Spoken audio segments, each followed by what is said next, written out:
It's your boy Lionel, class of 2009, back with another episode of PV versus everybody. And listen, Coach ain't got to get hyped, okay? Coach always stay in the same mood, all right? He cool, calm, and collected because he's like, listen, the job ain't done till the job done, so I understand. But I'm going to get hyped for Coach, so I got to get hyped twice, all right? I got to get hyped twice. I got to get hyped for Coach, too. So, first and foremost, man, I appreciate y'all for coming and joining us this evening. As you see, I'm not in my regular location. I had an event this evening, but I had to come on, man, and give you guys the recap for this week. You know what I'm saying, with Coach Heiss Northern. So I'm super excited to be here. Again, want to thank all you guys for subscribing to the channel. If you have not liked this video and subscribed to the channel as yet, man, go ahead and subscribe to the channel. We have reached the goal of 600 subscribers. So give yourself a round of applause, right, for continuing to help us to build to this point, right, you know, and for supporting the content that we've been putting out, man. And so I'm excited about this evening. Coach, Kerry, man, how y'all doing this evening? How's everything going for y'all?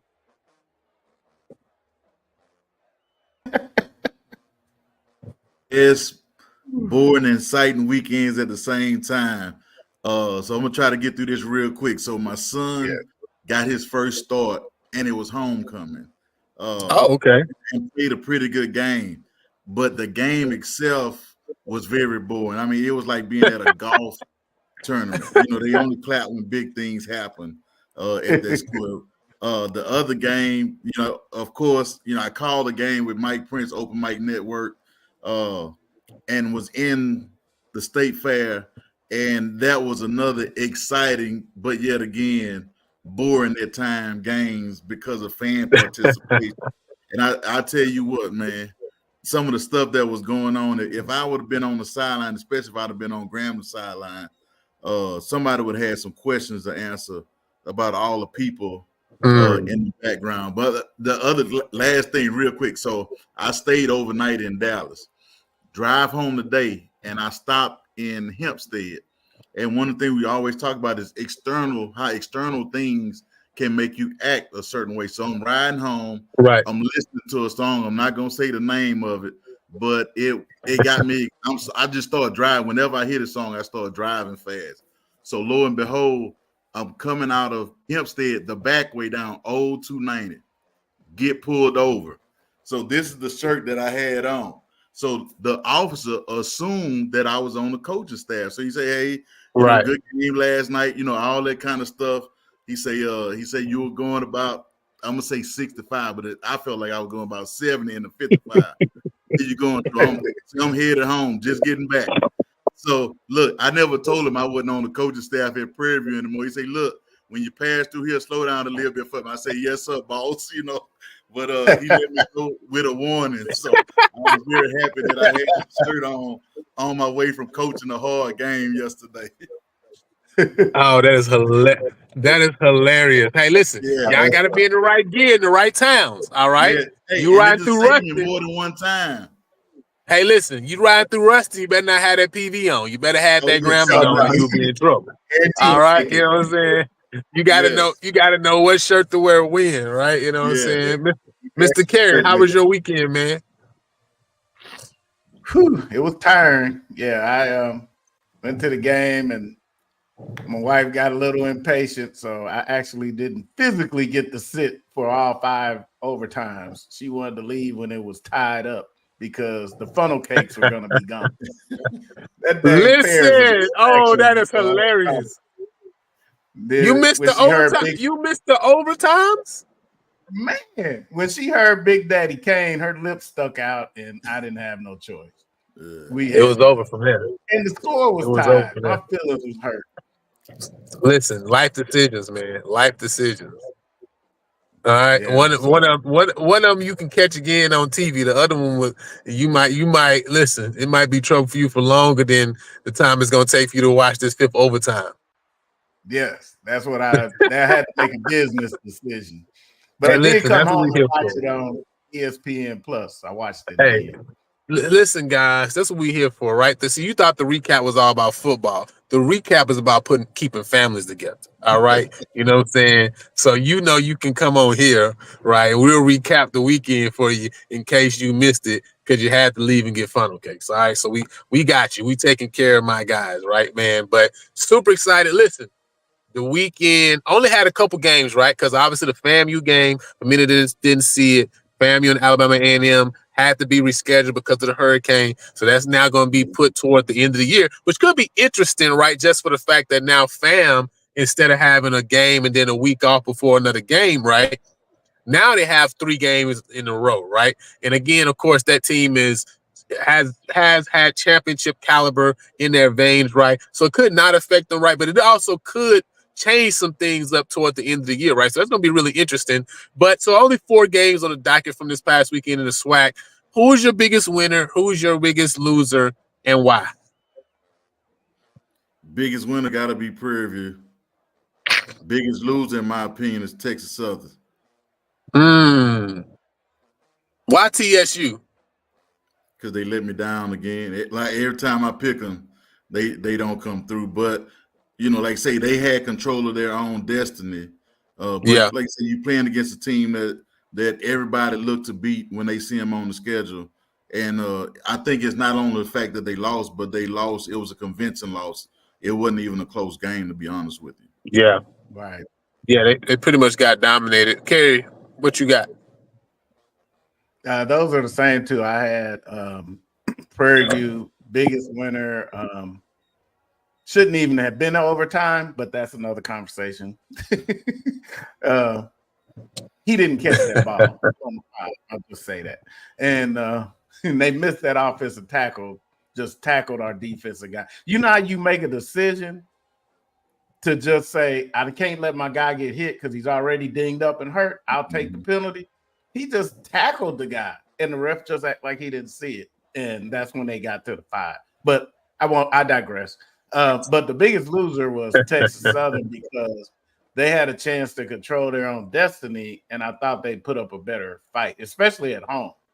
And you guys both know how I know that soccer stadium is an advantage to them because no air circulates in that place. I thought it would smother Jackson State, and they would have a tougher time than they did. Wow. Yeah, I mean, Texas Southern definitely. I think that's definitely a big loss for them. Man, I got Grambling as the biggest loser. Obviously Prairie View is the biggest winner. Listen, there's a game that you just have to win, right? You lose that game, you go down 0-3 in conference, by the way, in division, right? 3 losses in division. Essentially, you can just write the check at that point, right? Yeah. So obviously PV the biggest winner. And now puts themselves in an interesting scenario. We'll talk about that a little later. But Grambling, man, I just thought at the end of the day, if they can come out and get this win after a big win at Jackson to start out their conference slate, you talking about the fan base really talking about restoring the order?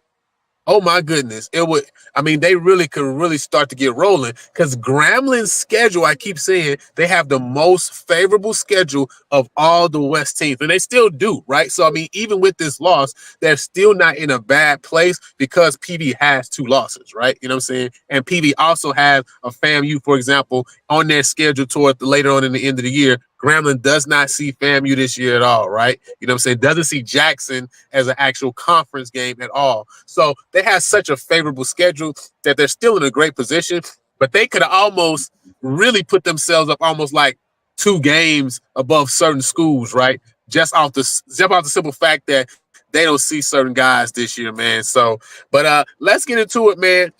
Just talk about this past weekend and just talk about some of the games we saw on the docket. And we'll start off first with with Tennessee State, right? They were able to get a touchdown at the end of the game on last week, right? And to be able to get the win over I think they're playing Charleston Southern.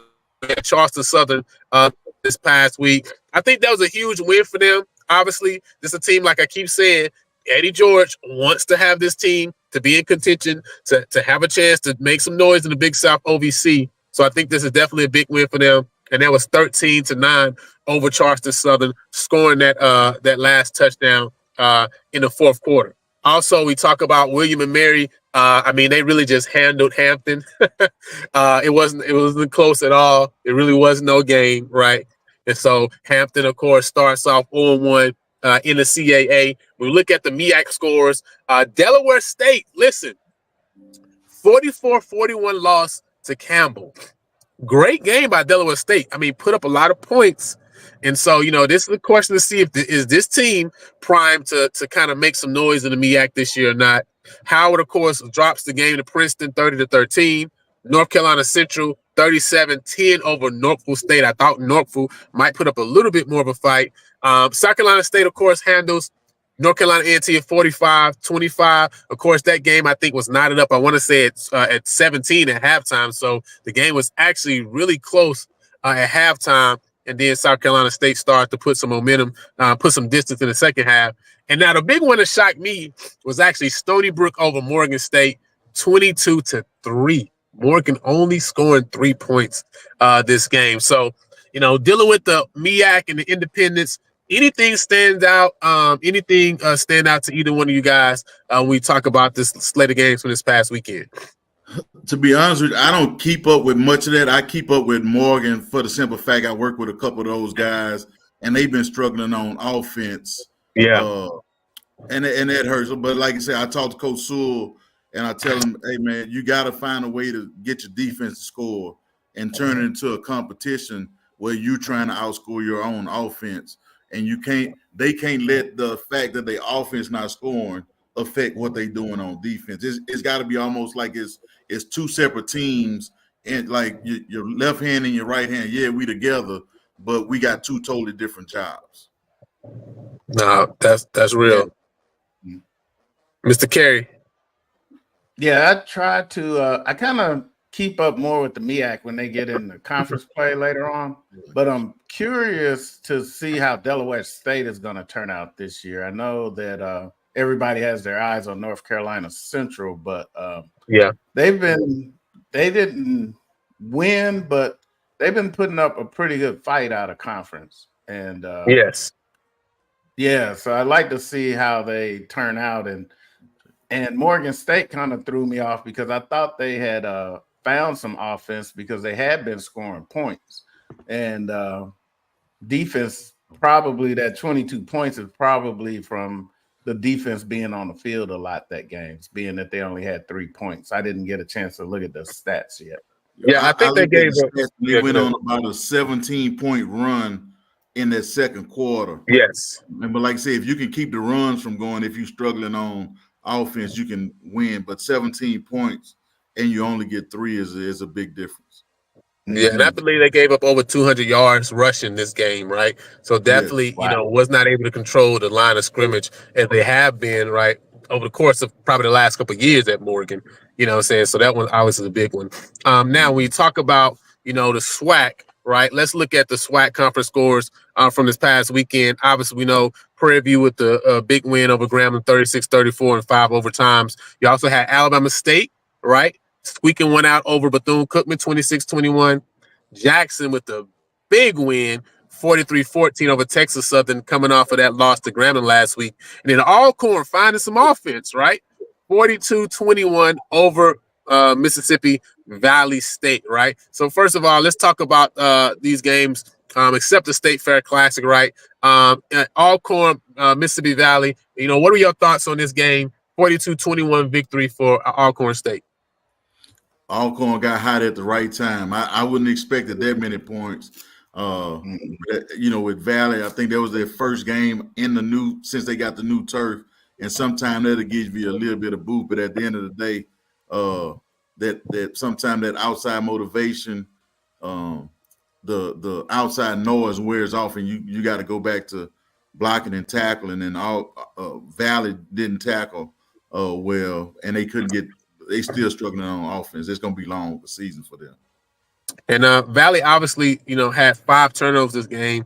So when you think about that game against Lamar, and they were able to stay in the game because of Lamar's turning the ball over and because of their penalties.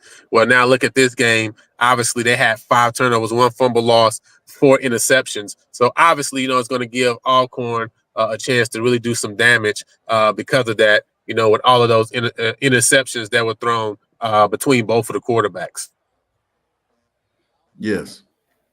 So obviously, next game, let's move on to, the next game on the docket. When you talk about the SWAC, of course, you had Alabama State with the win over Bethune-Cookman. Now, Bethune-Cookman started to look a little bit better, especially last week against Clark from an offensive standpoint, right? Obviously, they were not able to end that game, right? Clark went on a roll to come back and win that game in the fourth quarter on that last second field goal. But, here against Alabama State, of course, they got down early, 13-0, really off of, one turnover that they had, early on two turnovers they had early on, a fumble and then an interception, to turn the ball over deep into Alabama State's territory, allow Alabama State to get up early in that game. They were able to mount only 7 points in that first half, score 14 points in the fourth quarter to kind of try to storm back. But it was just a little bit too little too late. And they were not able to get over the hump to be able to complete their that comeback victory, right? And so Alabama State starts off this SWAC season 1-0. What's your thoughts about Alabama State and where they are right now? Of course, they only threw the ball 12 times, 8 for 12 for, I think, 78 yards passing, 311 rushing yards on 53 attempts, 5.9 a carry, right? So exactly what Alabama State is trying to be. They're trying to run the ball, trying to play great defense. What's your thoughts on where Alabama State is and about where Bethune-Cookman is right now, Mr. Carey? Yes, that was pretty interesting. I thought I knew that Bethune-Cookman's defense was coming along. So, and I thought that Alabama State's offense was trending the other direction because I thought they kind of got thrown off with Andrew Body didn't continue. But I think that it must have been a good game. I didn't get to see it like we were out there at the State Fair all day, but I didn't get to see it. But I saw the final score and it was really close. I'd like to see Alabama State against another opponent just to see, but it looks like their defense is still holding pretty strong because Bethune-Cookman was coming along. So that was a pretty tight game between those two. No, that's big. Coach Northern, what's your thoughts on the Alabama State and Bethune-Cookman game? Yeah, I wouldn't expect Bethune to score that many points. But Alabama State is who I thought they were going to turn into, not turn the ball over, run the ball. They let go of their offense coordinator, but they back to being the same thing. Is almost like don't lose the game for us. If you score, fine, but just don't give up pick sixes and give us a short field. We fine with punting the ball, playing field position, because if we're on defense, the other team not going to be patient enough are good enough to drive the field on us. So if we don't give up short fields, we're going to stay in the game. But that's who I thought they were going to be once they start having those quarterback issues. Now, let me ask you, Coach Northern, do you think this is a recipe based on what Alabama State has, based on what you see in the East, in the West right now? Is this a formula this year right now with what they have on that squad talent-wise? Can they use this method and still get over the FAMU and Jackson State hump to win the East and actually play for the SWAC championship game? That's going to be the question. It was sort of like when we were at Prairie View trying to rebuild, getting past the Southern and the Grambling hump. Can we get past those teams with the style of play that we were using? And eventually we did, but we started scoring a little bit more. And at the same time, if you look at some of those games, we gave them a short field at times. We were very opportunistic, and our special teams played good. So if you can do that, you can win a lot of football games. It's not going to look good. The fans going to be mad at the offensive coordinator. But like I say, as long as he's not giving up pick sixes as a defense coordinator, I would say, man, we can live with that. No, that makes sense. Now Bethune-Cookman obviously came into the season with a lot of hype.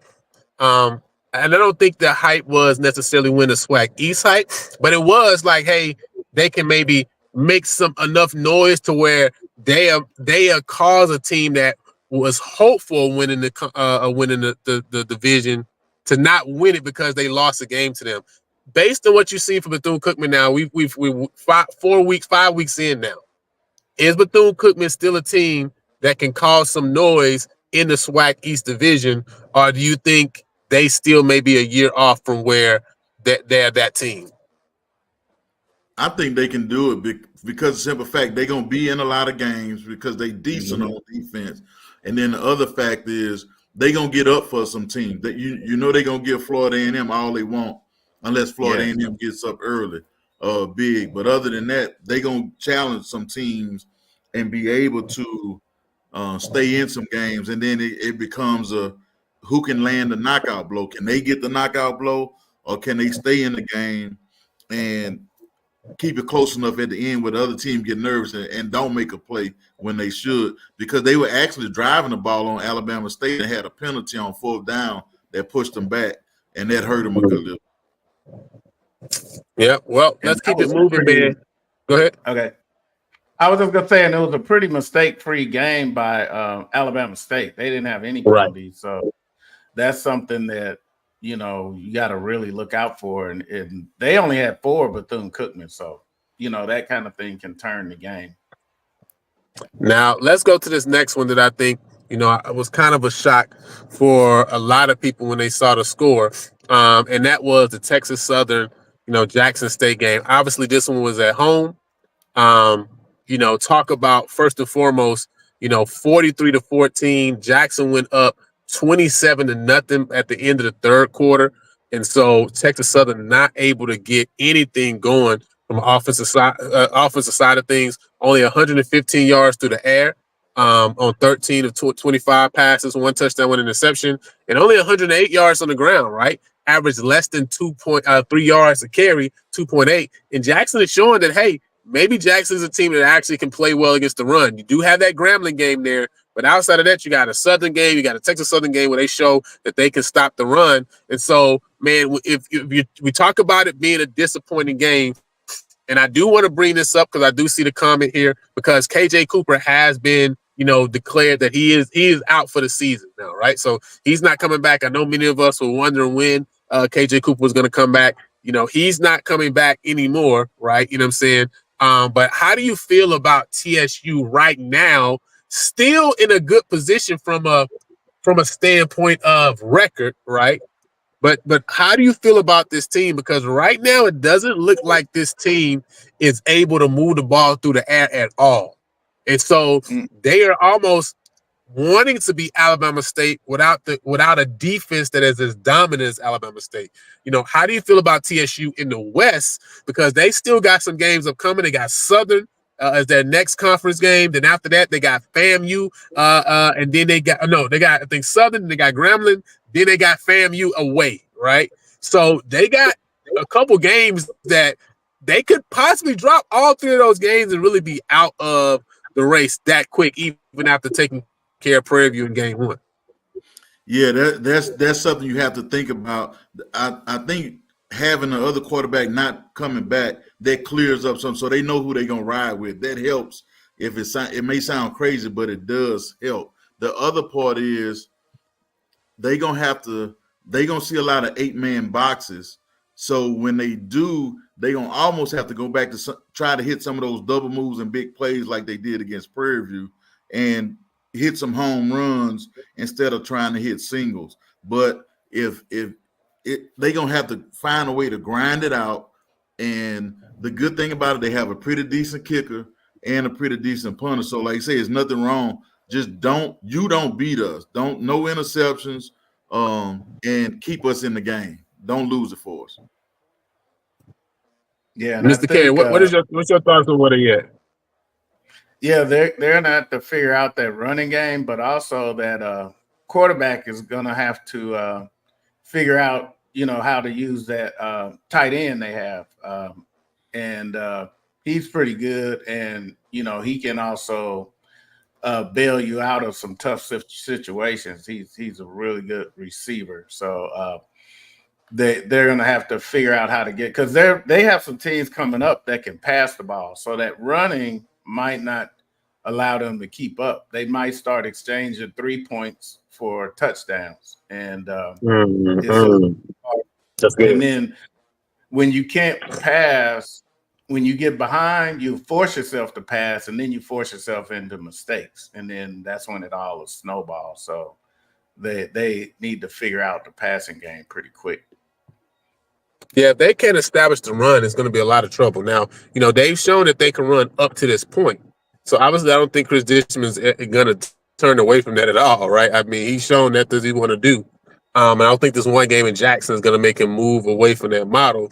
But they definitely going to have to establish the run because that's what they want to do at the end of the day.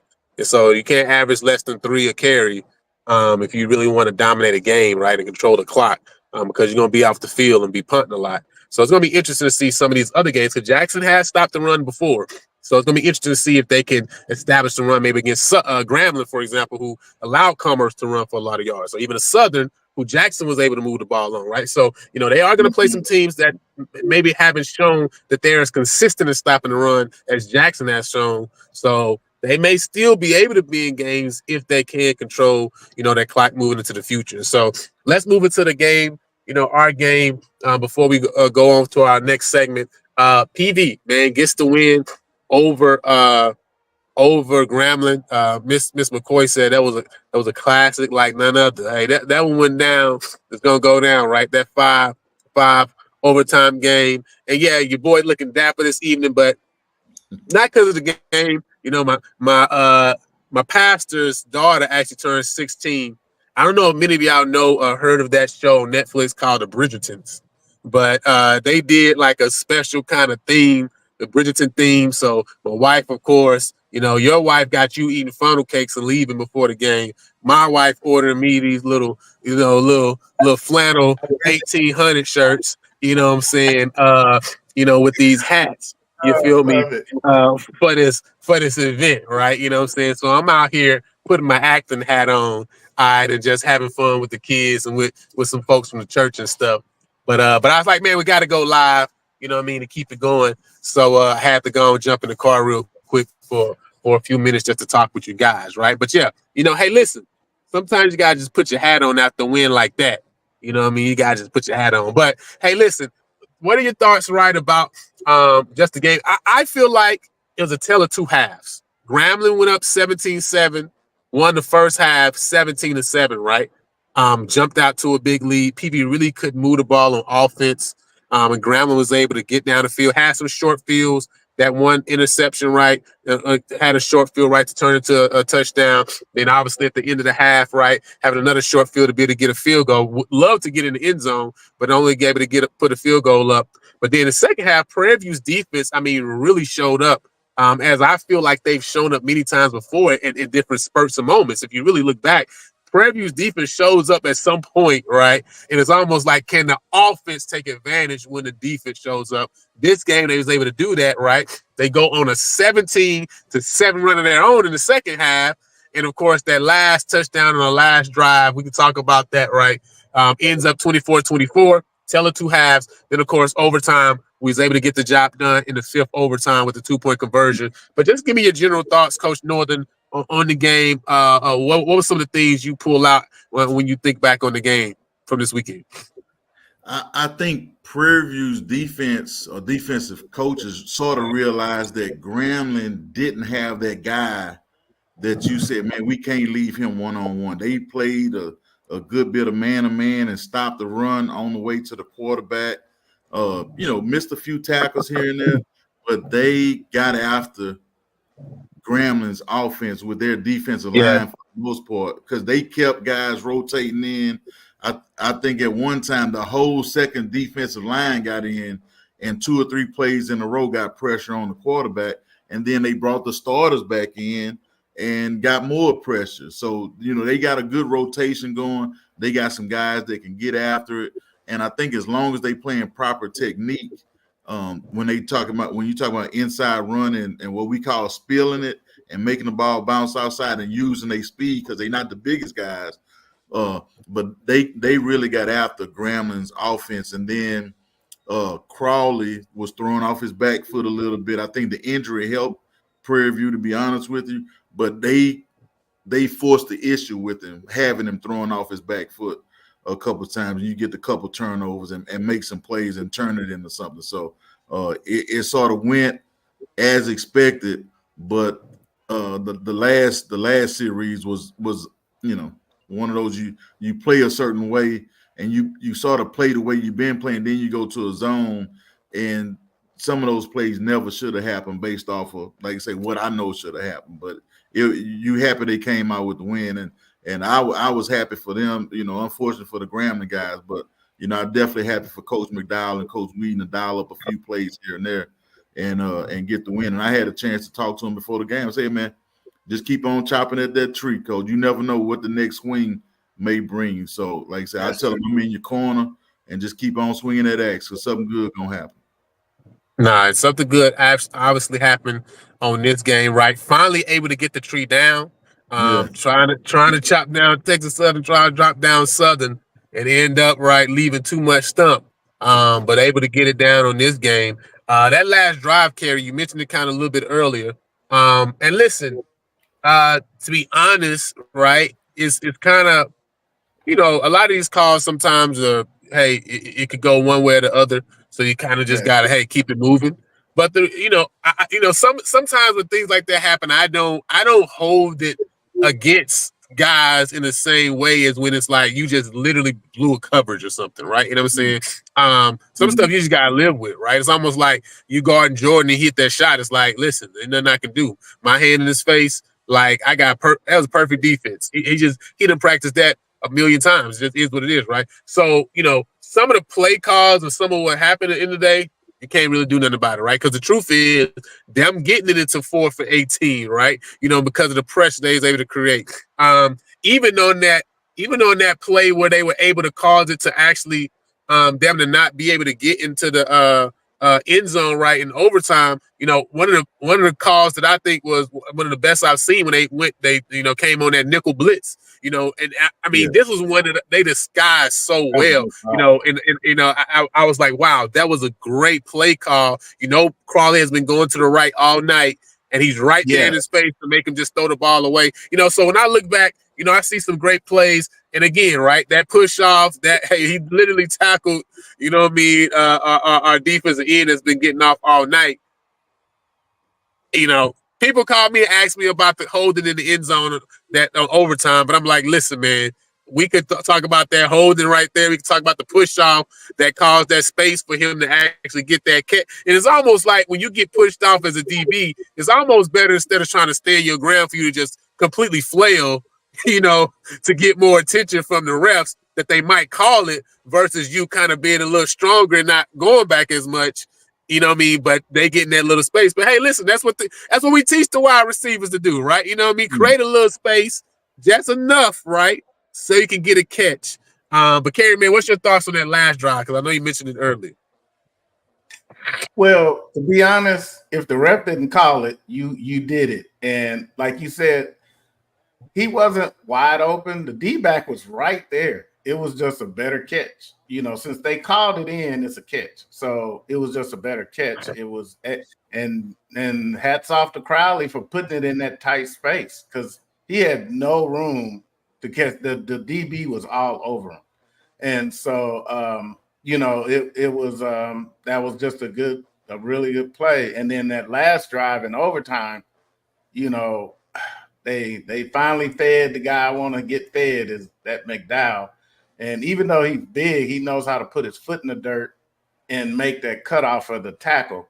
And when he made that cut, they couldn't do anything with him. And one of those plays, I think it was that play or it was another play, number 67 on the offensive line, he pancaked his guy. And I was like, wow, that was our offensive line. That was on the touchdown play. Yeah.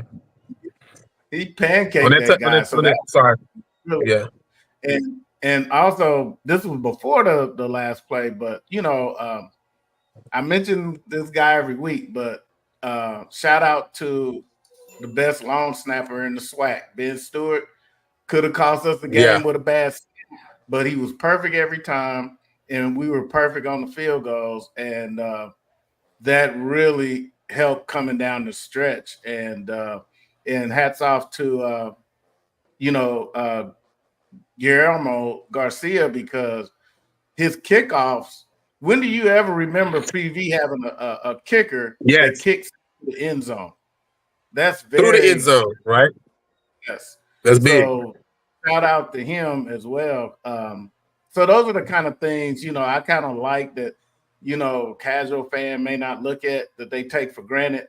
But I watched PV back in the day when we could have won the game and the long snapper, put it up high or threw it in the dirt. And so those were really, really good. I really liked that. And then we finally fed before that time too, we also finally fed Savage in the end zone, because who's going to guard him?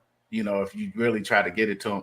Now, one player that I'm looking forward to getting some more touches, and I'm hoping that going forward he does, is now that he's back, is James Burns. That guy's the fastest guy on the field, and I like to see him get some more touches, and also I like to see Scooter figure out a way to get him some touches in space instead of running between the guard and the tackle like that.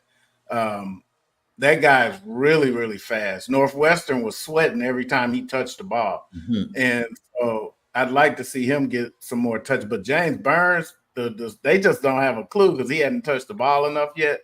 That guy is fast. And so, and I think that second half, the way, and nothing against Cam Peters, but, that being able to use his legs and, knowing how the offense you can't hold that long, it really made some plays that probably wouldn't have developed without his legs.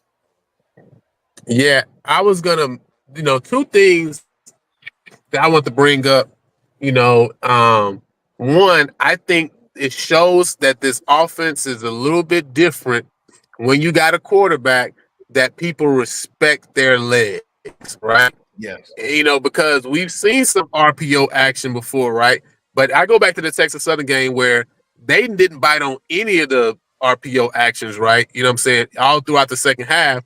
And it was like they understood that, hey, Cam can't necessarily beat me. He can't kill. I think Coach made a reference to this before, right? Some guys that can kind of hurt you, and you use another terminology, right? But a guy basically like it can kill you, right? You know what I'm saying? Yes. And Cam, we know, hey, he can hurt us. He can't kill us, right? So it's like we not necessarily scared of just, hey, on the end, we just going to crash in, right? Or we just going to go after the quarterback and not even go after the fake, right? And so you saw the difference this game, and it may have been probably maybe one of the reasons that even Cooley, for example, would get the nod at the beginning of the season, because his legs were a little better. Both of those guys' legs were a little better than Cam Peters. And you saw Johnson in the second half that helped, right? And some even you saw 2 or 3 design, right?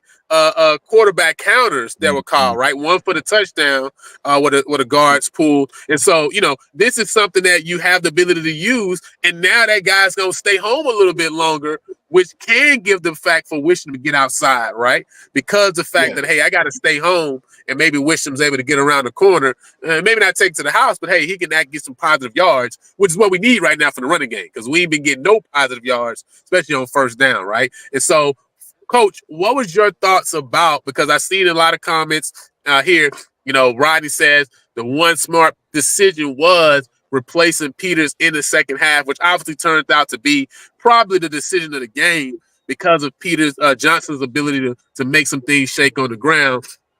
How tough is a decision like that, right?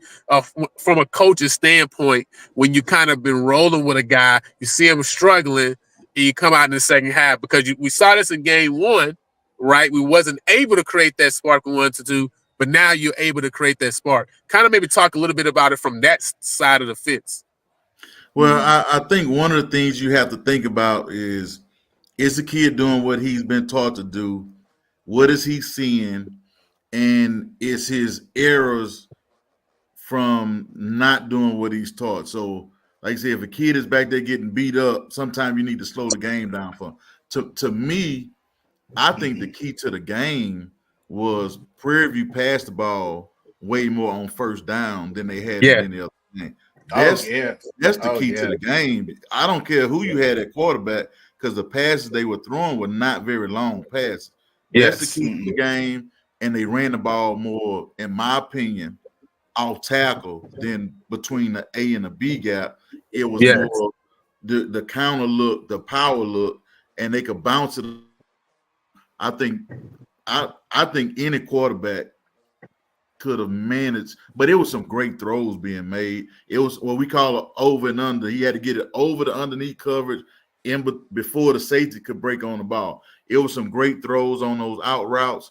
It was some zero reads based off of if the cornerback's sitting off, we know we running a bow cut to speed out or something like that. So I thought that was the key to the game, completing passes on first down. And then you could come back on second down and do whatever, because Grambling now, they don't know whether you're going to throw it or run it on second down. So now you have them, are they going to play cover 2, which helps your run game? Or are they going to bring another guy in the box, which is now going to lead them more open to some of those passes? So I think that was and I don't know if either one of the quarterbacks were hurt or what the deal was.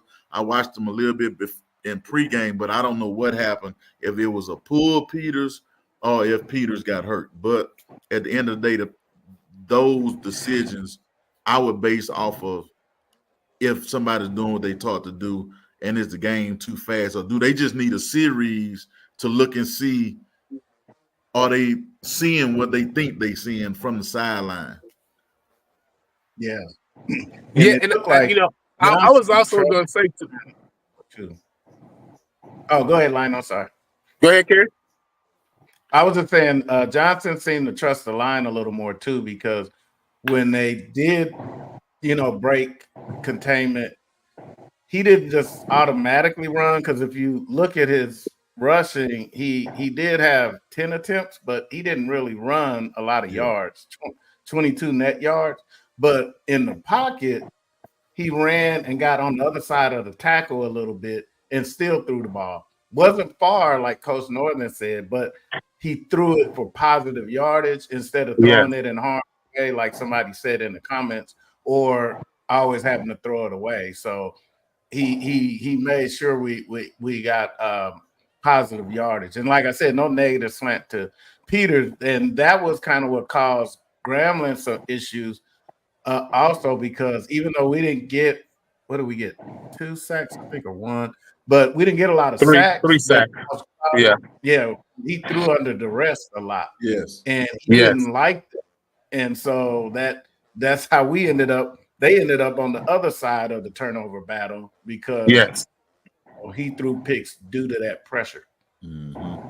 No, that's big. And, I was just going to say, to add on to that, I think the fact, and that's why I talk about the legs, helping, because you saw many times where, and if you go back to some of the previous games, again, right, where you can pin your ears and just kind of go back, it's a lot easier, right? Listen, I got one job and one thing to do. But when you got a quarterback that can kind of move and get outside the pocket, to kind of make plays outside the pocket, give receivers a chance to get open, or to even scramble for a couple yards, it really makes you think twice, right, as an inside rusher or as an end, and also your integrity, right, and how you're rushing, right? You know what I'm saying? Which, again, the whole point is it kind of slows you up. You know what I'm saying? And it really only takes that extra second for a guy like James Burns or Chris Herron or Kobe Cavill, Savage, to get open, right, to create some space. And that's all really you need. And I think that little element of Johnson's game, of his kind of those legs to kind of allow him to escape a little bit more, to move up in the pocket, a little bit smoother and a little bit quicker, right? Those, I think, are elements that I think you're gonna be happy to have to lean on. And I don't know specifically Coley's status. I saw the question for Rodney. I did see him on the sideline. He was dressed out.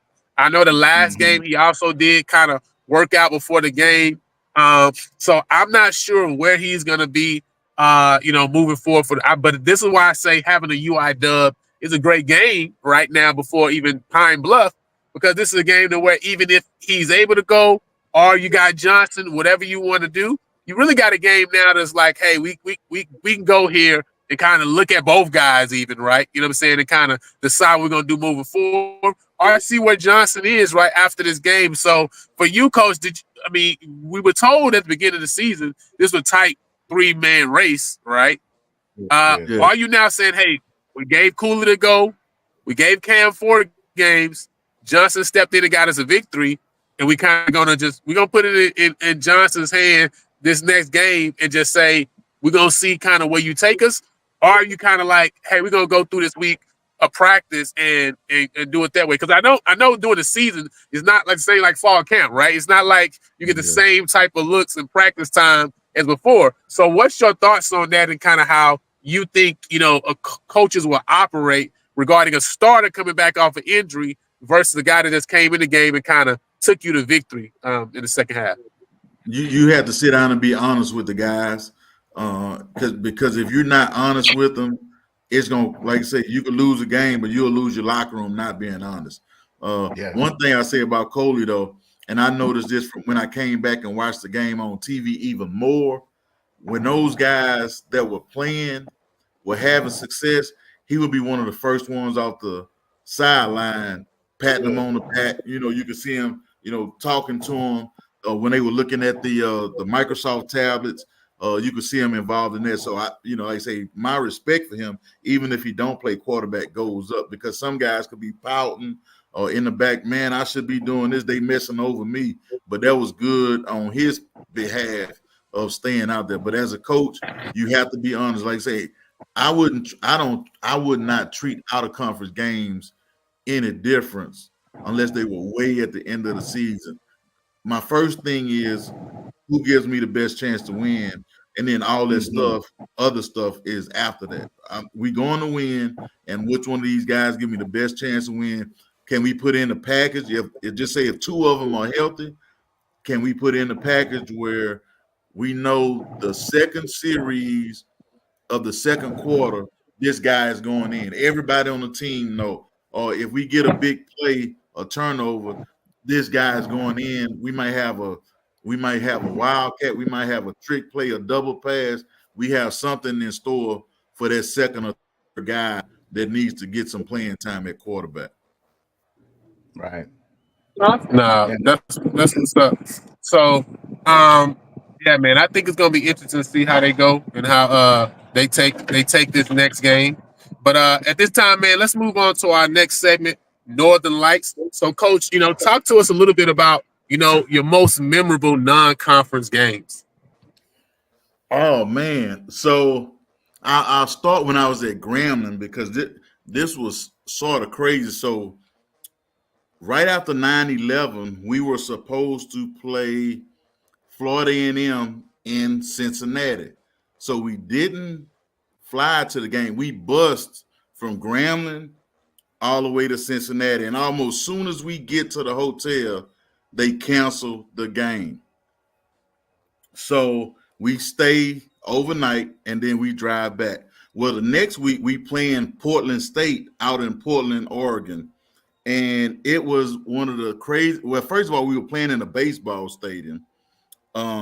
We had one of our starting linebackers didn't make the trip because he was scared to fly after 9/11. So we had to basically change our defense, and it worked perfect because the guy that we put in his spot ended up playing in the NFL for a few years. We moved Calvin Pearson to what we call our nickel linebacker for Terrence Dukes. And then it came down to the last minute of the game. And I was coach. That was my first year coaching defense, I want to say. And we were on offense. We ran this play called 363 check stop all the way down the field. And we got to about the 1 yard line. And with about 2 seconds left in the game, we called 46 power. And the coach tells Randy Himes, who also played in the NFL, he was our quarterback. He says, Randy, don't tell anybody, but we want you to pull the ball and get to the edge. And man, Randy pulled the ball and wasn't nobody out there. So we tied up, and Brian Morgan, who was on my coaching staff at Prairie View, ends up kicking the game-winning extra point with no time on the clock. And man, it was one of those environments, and they were pretty good back then. I think they were number 12 in the country. We may have been number 18, so it was a good old shootout back then. Then when I got to Prairie View, I don't know if you guys remember, we played Stephen F. Austin I think it was my third year there, and they had just beat the number 4 team in the country the week before we went up there to play. And I just remember it was raining almost the whole game. They had this thing where they would play some like rock and roll music on third down almost every time. So, like I say, we get in the shootout, and late in the ball game, the referee had been telling them stop doing it because we were no huddle offense. Where we get a flag one time on it, and then another time it was third and about 4, and we call a play to draw them off sides, and they jump. Jerry throws a pass, which is what he was taught to do, but they don't call it offside. So I'm looking at the coach like, man, like they know I'm mad. And one of the coaches was like, nah, I didn't tell him to do that, but I knew what the deal was. And we got to stop on defense. But I just remember the rain. The other thing that I remember sometimes, and my son is like, how do you see this? We're watching film. So it's my son, it was Coach Brandon's son, and Coach Orlando's son. So you could see them in the background of when Prairie View made big plays. You could see them jumping up and down and celebrating with the guys. And then you could see them like fussing at the referees and, that's a flag or they holding and all that kind of stuff. But I remember that game because nobody expected us to go up there and beat them. Then towards the end of the season, I think the coach had got fired. And I'm recruiting at a school. So this, he walks up to me. I know him, but I don't really know him. So he walks up to me and say, hey, coach, how you doing? Man, I'm doing good. He said, you remember me? I say, not really. I know your face, though. He's like, yeah, man, you got me fired. He said, basically, after that game, that's when everybody started talking about firing him from Stephen F. Austin. So, it was one of those. But that was a big win for, like I say, me as a coach and for black college programs because we didn't get off to a good start and we came back and won. The last crazy one, not crazy, but we played North Dakota State one year, and we sort of had no business going up there playing them folks. But I just remember how cold it was, cold and windy. So it might have been a 40-minute ride from the airport to the hotel, and I just remember how cold it was. It didn't seem like it was a tree above 10 feet tall, and that wind was whipping across whatever was growing in them fields. That wind was whipping and shaking the buses. And we get before the game, we're in the locker room. My brother's on the staff, and I see him walking over to me with a different look. So he tells me, he said, hey man, these people want to talk to you, and it's the police. So I'm thinking, well, maybe my brother said something to me. They put me and say, hey coach, we have a bomb threat. Now we playing North Dakota State, #1 team in the nation at the time. I was like, a bomb threat? He said, yeah, we got a bomb threat called in. We're going to have to stay in the locker room. Nobody can leave out for X amount of time. So we go through that, play the game, and get beat pretty soundly. So at one time, I'm back there, and that stadium is not very big. I'm fussing at a guy, and this old lady, I guarantee she probably was 80 on the low end. He said, oh, coach, you don't need to fuss at him. It ain't going to help him. No way. They can't do nothing about this. And, she just sort of started laughing. I say, man, right. I'm going to leave this kid alone. But like I say, I love playing against some of those schools, especially when I feel like we're evenly matched. North Dakota State, like I say, they probably could beat most 1A teams, less more FCS teams. But I think it's good for us as a conference to go and not only compete, we got to win those games because we're recruiting the same kids. And I think winning those games helps us with the high school coaches that don't know that some of these HBCUs, the Prairie View, Texas Southern, Southern Grambling, are FCS 1AA programs, whatever you want to call them. So, but I just really think we got to beat them. And sometimes you have to beat them soundly in order for it to make a difference in recruiting, because it's like I could go to a kid's house recruiting them, and I have to have documentation on how good our graduation rate was at Prairie View, how good our team GPA is, all that type of stuff. And a coach from Stephen F. Austin just say, oh, we graduate 75% of our athletes. I say, well, ask them this. What percentage of your black athletes are graduating? Oh, they didn't know that number. But you want me to, have all the information with a PowerPoint presentation and all that. So But like I said, I think we have to go back to beating those schools on the regular because it's not going to help us in recruiting at all. Man, that's big. Kerry, do you remember that SFA victory at all? Yes, I remember that victory. It was sloppy and wet, and Yes. It wasn't no lucky win. I think is what really made them mad. And back then, they didn't expect Prairie View to win any out of conference games, but they really can't. And we had to go down there, so we showed up. And I want to say, yeah, we got removed from the schedule.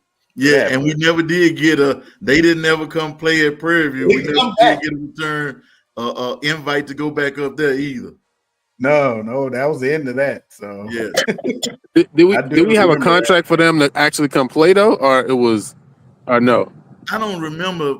I think that may have been one of the years where you could play 12 as opposed to 11, and it just sort of fell at the right time because I think we played them right before we went to play Grambling, because I remember not riding a bus home with the team going straight to Dallas the next day or something like that. So I do remember that. And like I said, I remember staying and me and Leonard Moon going to a restaurant and just getting a cold beverage and something else to eat because I didn't want whatever they served us after the game wasn't appetizing to me.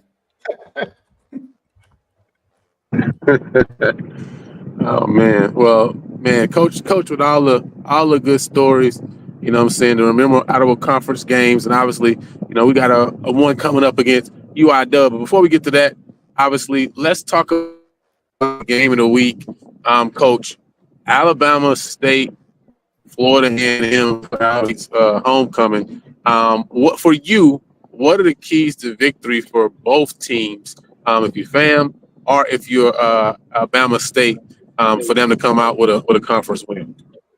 I like I say, all of it is going to rest on how well Alabama State defense plays. It don't matter what they do on offense. If I'm their coach, you know, yeah, I want to score some points, but can Alabama State just make it a overhand right contest? Can we just keep pounding on them and making them realize how hard this game gonna be?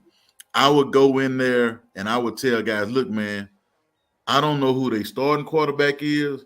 I want to see how good their second string quarterback is.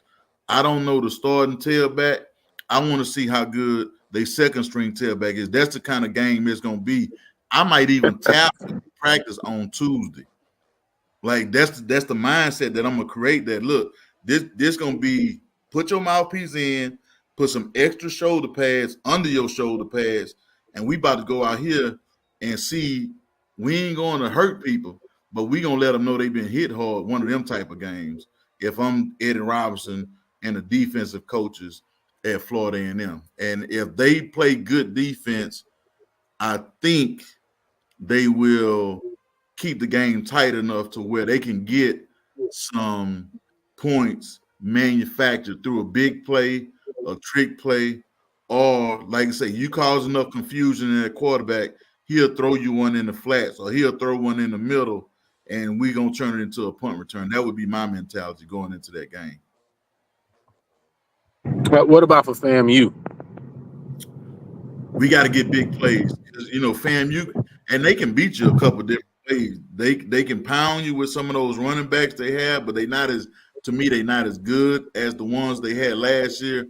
Or if I'm FAM on offense, I may come out 4 or 5 wide and try to see how they're going to cover as opposed to how they're going to stop this running game, because I believe FAM is probably going to be able to out-athlete their guys that play in the slot and the safeties as opposed to how we going to run against this 4-2-5 defense that's going to have a loaded box. And it's almost like you invite them to blitz. I'm going to have some blitz beaters built in if I'm FAM on the offensive side of the ball. I'm going to have some screens built in, and I'm going to have some slot fades built in.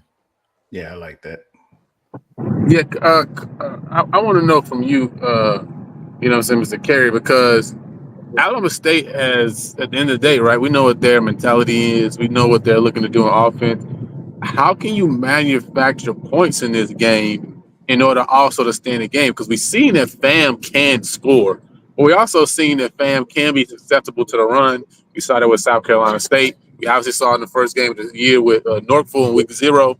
So how does Alabama State take advantage of some of those things to be able to really put points on the board? And then for you, you're a guy who always is big on using the tight ends. FAMU is one of those schools that obviously listen to you a lot, right? Because they know how to make use of their tight end. How does Alabama State kind of mitigate them, using those two big guys that they have? Because really, Daniel Richardson, more than Jamari Gaston on the outside, that's the one guy right now this year that they got at wide receiver. But after him, really, you're talking about the two tight ends, right? You know what I'm saying? So how do they kind of mitigate that? Does Alabama State even have the personnel really, to be able to cover? Because I feel like as much as Fam does want to run the ball, really at the end of the day, they are a passing team. That's what they are this year. So what's your thoughts on that? Well, my thoughts on that is you're going to have to you got to see if your defensive backs can hold up by just bringing the pressure. And you just got to not give them time to let those long developing plays develop, and try to force them to, you want to be in the mud. So you want to force them to get in the pig pen with you, because you don't want to be chasing a horse with your pig. You want to be fighting another pig. So you want the game to get dirty. You kind of hope for some rain, which you can't get, but you kind of hoping for some rain. You want this, and I like Coach Northern's approach. We're gonna hit a little bit because we want you to be used to that. We want to make this a black and blue game. It's gonna, you're gonna lay the lumber like Turner did on that wide receiver for Grambling. I don't know if he even caught a pass the same after he caught that lick. And you just want to hit like that. Like you said, don't hurt them. You don't want dirty hits, but you want hits with purpose. And, and also get to the quarterback. You want some quarterback hurries, a sack or two, and where they're going to have to reel that offense in. Because if they get the key to victory for Alabama State is not let it be a high-flying game. Mm-hmm. And at least you want to go into the second quarter still 3-3. And that's your kind of game. Now you want to do the Mike Tyson. You don't want to stay on the outside. You want to be on the inside slugging it out. And that's where they can get the advantage. The only problem is they don't have the front seven they had last year. So, looks like FAMU's offensive line is pretty stout, and the quarterback is, kind of, hefty too. So they might have a problem executing that, but that's their real chance. Is the front seven is going to have to bring the pressure and play the game the way you've been playing it, and trust your DBs can hold up one-on-one. Yeah, I think the game is probably going to come down to that matchup, right? FAMU's tight ends versus, Alabama State's linebackers and nickel corners, right? I mean, whoever wins that battle, is probably going to determine the game. Because listen, Daniel Richardson loves tight ends as the outlet. That's just the reality of the situation.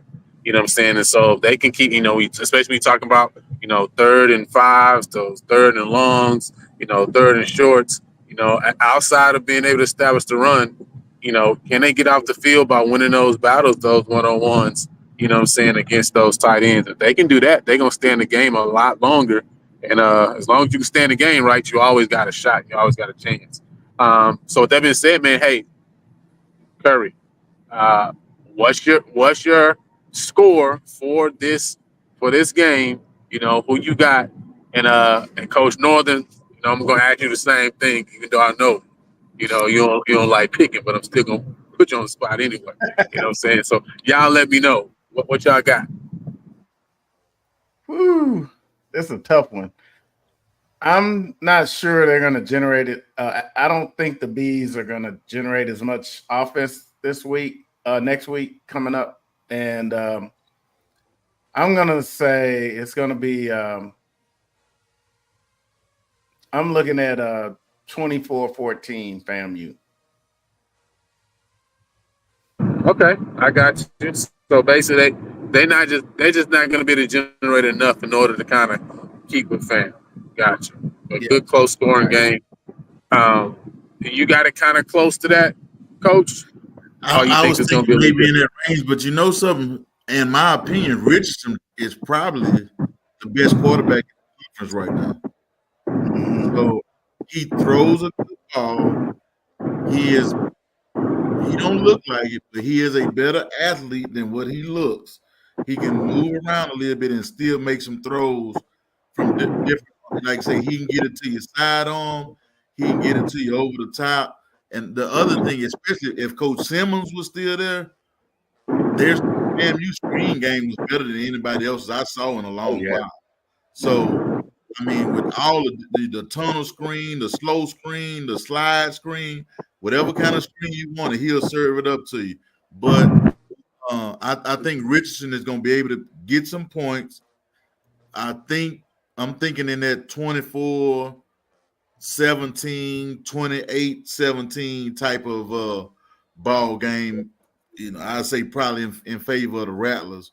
But it would not surprise me at all if it turns out to be a 17-14 game in favor of the Hornets if they can keep just don't give up big plays in the screen game. I think they're going to shut the run game down, but off of them, when you blitz so much, sometimes the screens had a fight song playing in the background. What's the magic number on the ground for Alabama State that if you go back and look at the stats, right? If you don't see the score, but first thing you see is the stats, what rush yard number you think they would have to hit that you would say, oh yeah, Alabama State won this game? 200, at least 200. Woo. Gotcha. So they need a Wow. substantial number. They just ran for 311, right? Right against Bethune-Cookman. So 200 against the Rattlers would obviously be a big number. So let's move on. Obviously, the second game of the week, Prairie View has University of Incarnate Word. Obviously, Incarnate Word has, since they moved up to FCS, been a dominant power in the Southland Conference, right? That has continually made noise. They are a ranked team this year. I believe they are number 14 right now, right? Now they've had two big losses, this year, both of course against other, ranked ranked teams, though, right? So these are not, any run of the mill FCS opponents, right? You're talking about South Dakota State, and I think it was Southern Illinois, I believe, right? So these are great teams that they're playing against.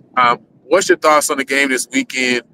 If you were in Coach Bubba's, spot, or even Coach Fossman, for example, as DC, what are some of the things you'll be looking to do and implement, kind of to slow this game down in order to give your team a chance to win this game, Coach Norton?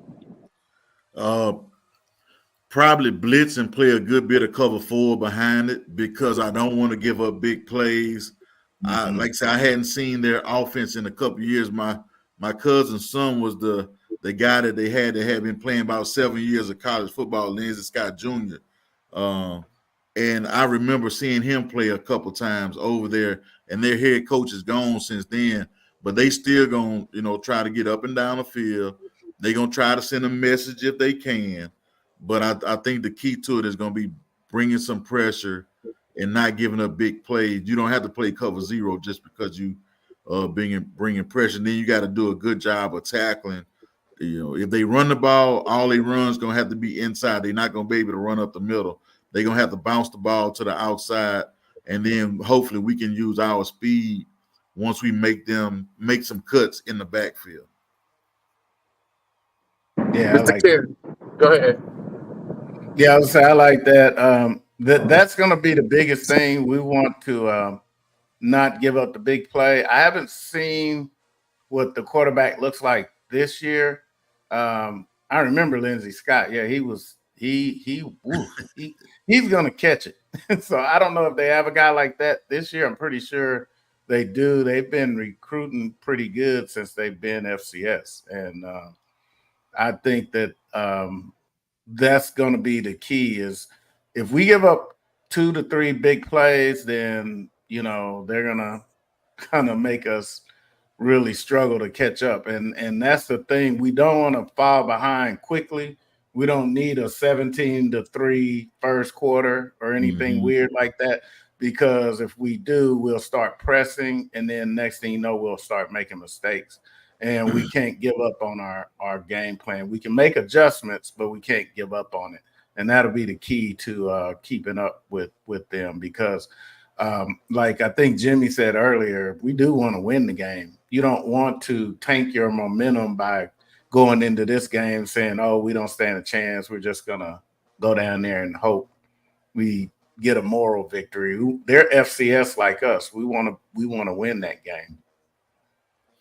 Yeah, man. Like I say, the thing is, you're recruiting the same kids for the most part, but I think what happened with them, they sort of became one of the quote unquote transfer destinations for a lot of kids that may have gone off to play and came back. I don't, in my opinion, I don't think high school football in that area is the greatest, but they do produce a good bit of kids. But like I say, they'll go off and play and then end up coming back there. And I met with the head coach there on a couple of occasions, and they do, when a transfer is interested in them, it's almost like everything stopped. And with it being a private school, they can pretty much pick and choose who they want to come to school there or not. And then they'll get a few kids off the West Coast from the BYUs and all that, the Utahs. And like I say, those are older guys and they bigger guys. So you have to make sure that you like you say, you don't want to start off 17 or nothing, and then in the second quarter, you don't want that 21-point burst in 5 minutes. Yes, exactly. Gotcha. So you're almost like, really looking at playing it quarter by quarter, right? Like, we can win the first quarter or tie the first quarter, second quarter, keep them at bay. If you go into halftime, within striking distance, you kind of put yourself, at the advantage of having a chance to get the victory. I want to ask too, Kerry, because, you were a big opponent, proponent of, getting the ball to the, some of your playmakers in space. Obviously, we saw Coach Whedon, really dial it up a lot more. I mean, one drive we saw him throw 2 wide receiver screens to Chris Herron, one on one side and one on the other side. One went for 3 yards, then the next one went for about 20. Right? What is your thoughts? Do you think we would be able to get the ball to some of the playmakers in space? And just generally, right? What would you want to see from this game? Win, lose, or draw.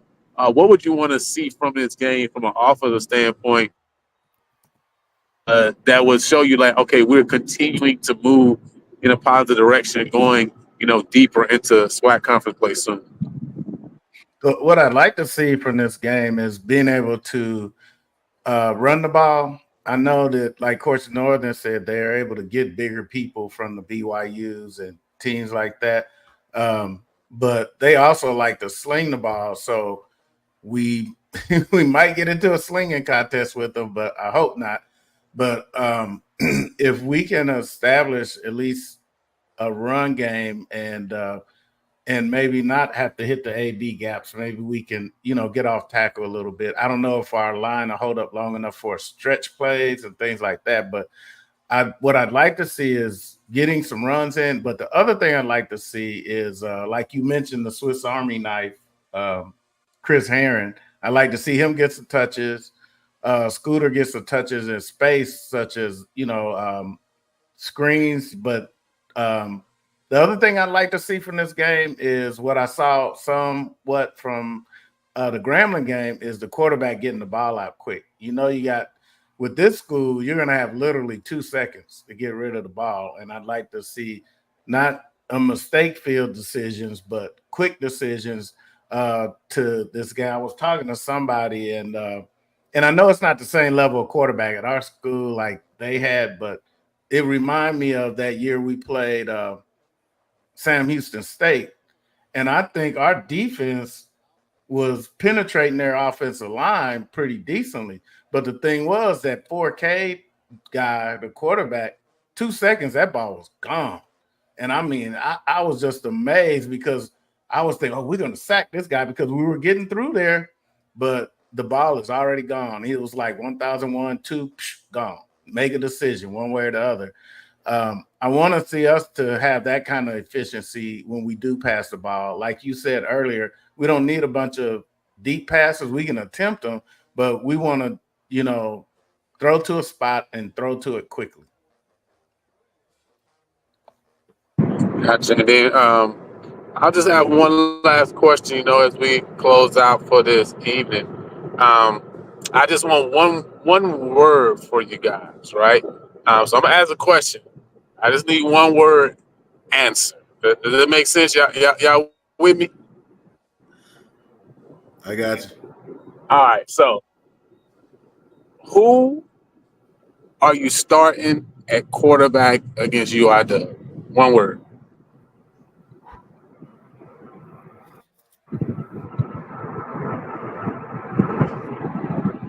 That's for either. For both of y'all. Johnson. Okay. We got. I feel like Kerry kind of cheated because he waited. You know what I'm saying, to give his answer. Now it's really a trick question, coach. though. But it's really a trick question, though. Let me jump in real quick.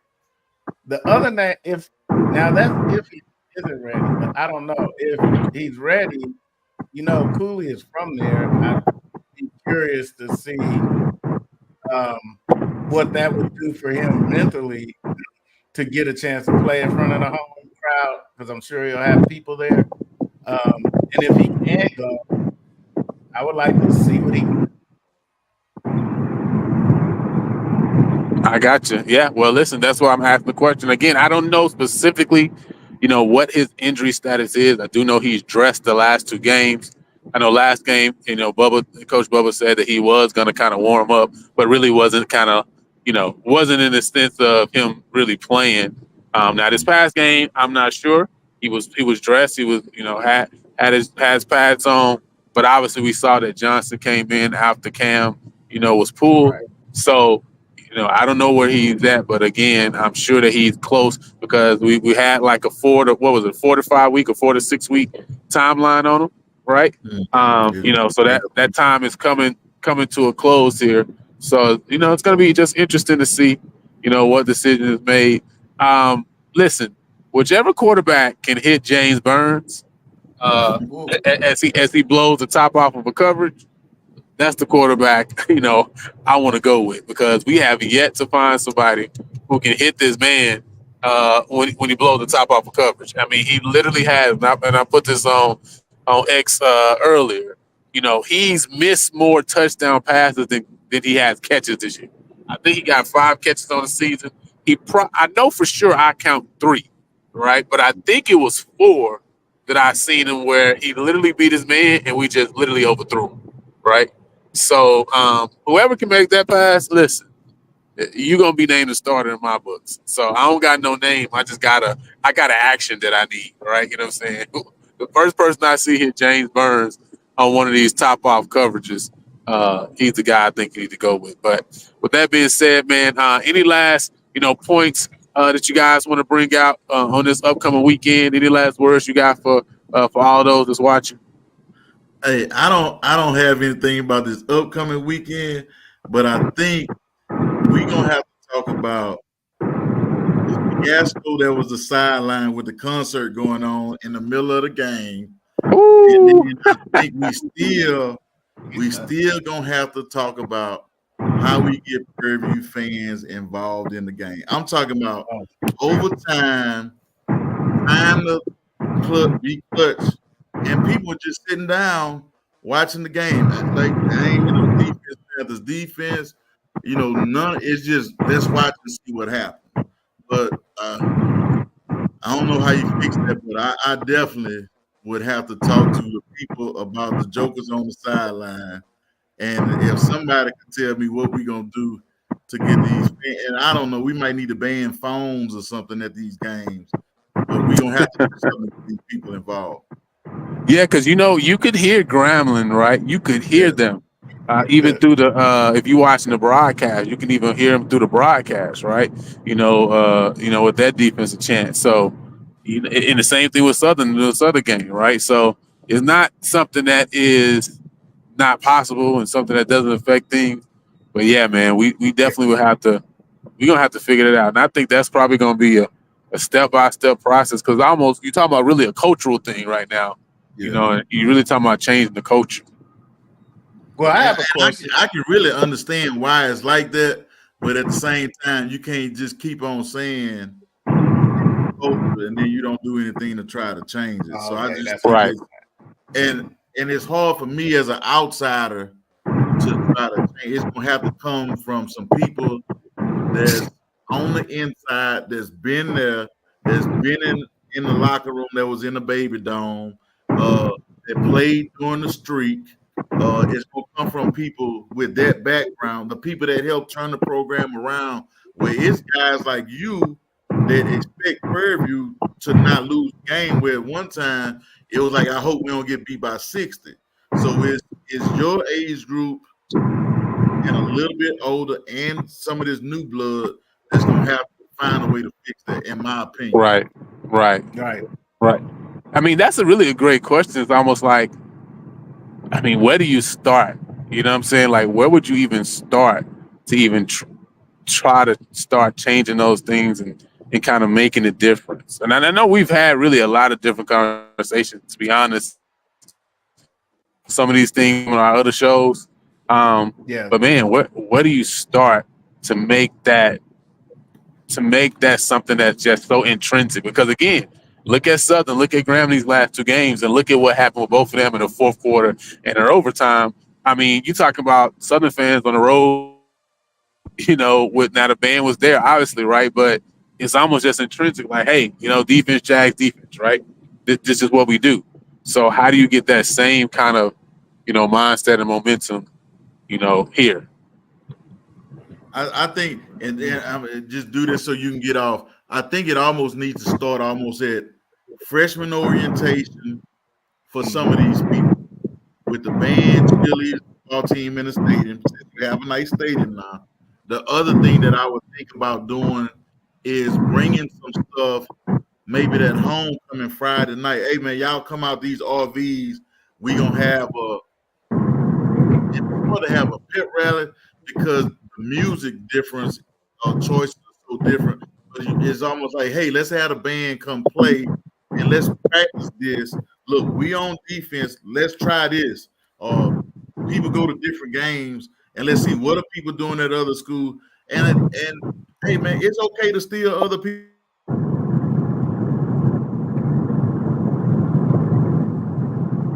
A Houston song plays, just stuff like that. That's what I do. But at the end of the day, I think you just gotta talk to some people. Talk to the people that was there when Prairie View was real good. That's probably in their 70s and 80s right now. And then let's talk to some of the guys.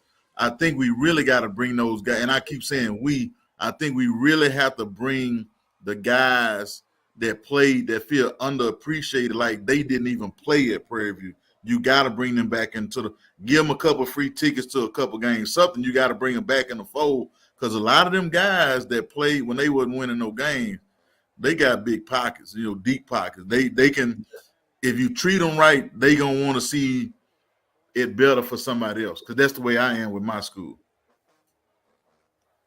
Yeah, Kerry, what's your thoughts on this, man, as we close up? It's kind of a weird effect because I hear some of the comments in the audience, and sometimes some kind of way we're not educating our fans how good a team actually is. They come and might not have seen them in 4 or 5 years. They see one mistake and they're like, oh man, these guys can't beat anybody. And it's like, it's not even fair. It kind of reminds me of when I was a kid and I had a 64 T-Bird that vapor locked all the time. I get in it. I didn't know if it would get me to the gas station. So that's how some of the fans are. They just don't believe it yet. And I don't know.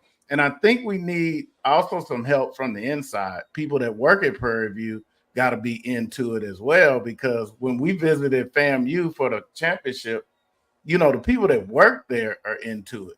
So, and because Northern said something that I even asked about in an email, we need some focus groups and also some benchmarking. We need to see what are the other people doing. Like I've said repeatedly, it would be nice to have a student section behind the visitors bench. It would be nice to, for our home games, that shuffle thing they like to do. Maybe have them do that for a couple minutes in between quarters, even all the way up to the middle of the fourth quarter, so that the people will stay. Because the other thing, they even on home games, even if the game is tight, people leave after halftime. Yeah.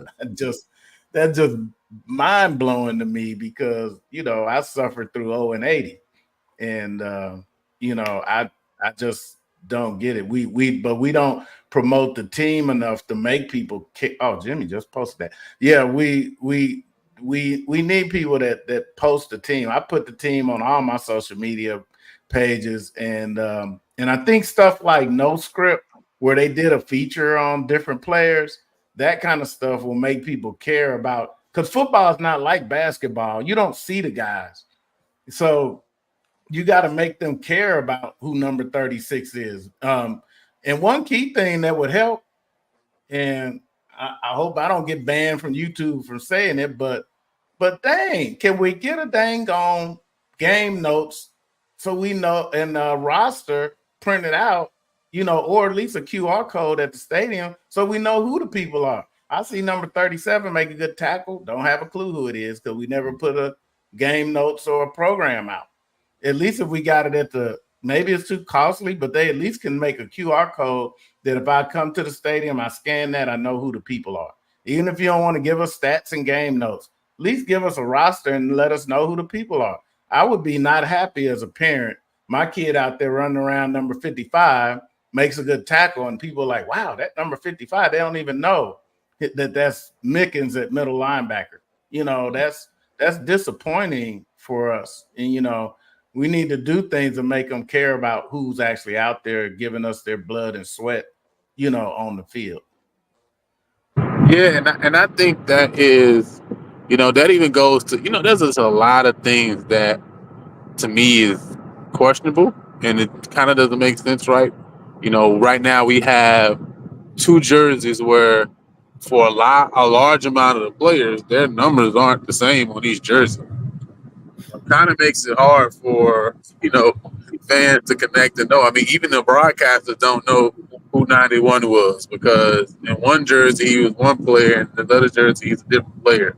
And so that guy who really is going out there and causing havoc, which was Chester Gefford, transfer from Idaho State. He's being called, I think, Tiago Sambo, right? Who had actually changed his number to 94, but again, because we got two different jersey numbers. And because, maybe that information hasn't been trickled up, guys don't get their same acknowledgement. That goes with even the field goal kicker, right? I heard two broadcasts where they say, hey, as long as a 47-yarder, because that still hasn't been updated in our system on his individual stats. And so they're still saying that when he's hit a 54-yarder, right? We don't know what that, we have no idea who, we have no idea who watches and sees and says, oh, 54-yarder, you know what? I'm going to put this kicker on our radar. He's a senior. Maybe we can give him an invite because I look up his stats at the end of the year and see, okay, he was actually, 27 for 31 on field goals with a 54-yard, a 50-yard, and a 48-yard, right? Yeah. You know what I'm saying? But that's on us, right? You know what I mean? So now I did ask about the game notes. They did say that they did create them. And so I did email the SID and assistant SID and put on a media list for them. So, obviously, if I get them, then I definitely will share them with, the audience as well, so that they can have that information. I'm not sure why we don't just put them online. When I go and looked at different programs, they provide them online, right? So that not just media even, but, anybody can kind of access them, right? And I guess this would be my challenge, because I know that AD Goff, when we first came, he talked about us being a model FCS program. You know, and to me, the question, you know, I feel like a lot of our questions have to be in that framework. Then, okay, does a CS program provide game notes? You know, for not just me, our general audience, right, can have access. And when I look at, say, the models for the SWAC, because right now I would consider Jackson and FAM as, and maybe Alabama State, maybe possibly Alabama A&M and what, you know, their AD is doing. I would say, okay, these 4 programs, they're kind of the models for the SWAC right now. And our goal is to be model FCS. But what are the models for the SWAC doing? Well, listen, the models for the SWAC will provide game notes for their teams and the opposing team, right? Game notes online. So we may be failing that arena, and maybe we're not being a model FCS program is there. When I look at Graham, they have great articles. I mean, they have legit articles that come out each week about the previous game, about the game upcoming. I mean, and they're articles that you can look and see, hey, this is not just somebody who just wrote fluff. Like, they obviously know what they're talking about. They know the game that they're covering, and it's good information, right? You know, are we modeling even that in our own conference? And so I think we have a ways to go. And hopefully, you know, these are some of the things that we see and that we acknowledge and we know. If not, you know, hopefully it can be brought to our attention. Because really the goal is to be that model FCS program, right? You know what I'm saying? The goal is not just to point these things out, but you point these things out so that way we can get better in these arenas, right? You know what I mean? So yeah, man, we appreciate you guys for coming on and for joining us. Thank you again, Coach. Thank you again, Carrie, for coming and sharing your thoughts and your expertise. Listen, got another big week. Listen, the T-shirt is still out. The T-shirt is still making its appearance. So for all y'all who asked the question about the T-shirt, it's still there. But just keep coming back. We got the week. But I feel like, listen, we get past UAPB, the T-shirt gonna be around for at least 3 weeks after that, because we got a bye week, we got homecoming, so it might be around for a while. So, but until then, man, until next time, man, you guys take care and have a great week.